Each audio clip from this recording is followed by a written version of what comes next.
छोटी छोटी बातों पे स्ट्रेस का होना, गुस्से को कंट्रोल ना कर पाना, फोकस ना कर पाना, पेशेंस का ना होना और किसी चीज़ को करने का मन ना करना। अगर मैं बोलूँ इन सारी प्रॉब्लम का सलूशन एक स्किल है वो एक स्किल है इमोशनल इंटेलिजेंस।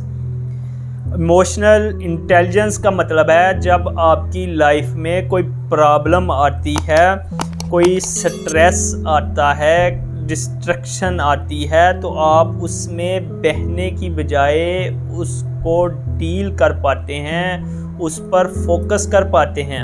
अगर आप 20 की एज में अपनी इमोशनल इंटेलिजेंस पे काम करते हैं तो आप अपनी लाइफ में, अपने कैरियर में, अपने रिलेशनशिप में चीज़ों को मैच्योरिटी के साथ हल कर पाएंगे।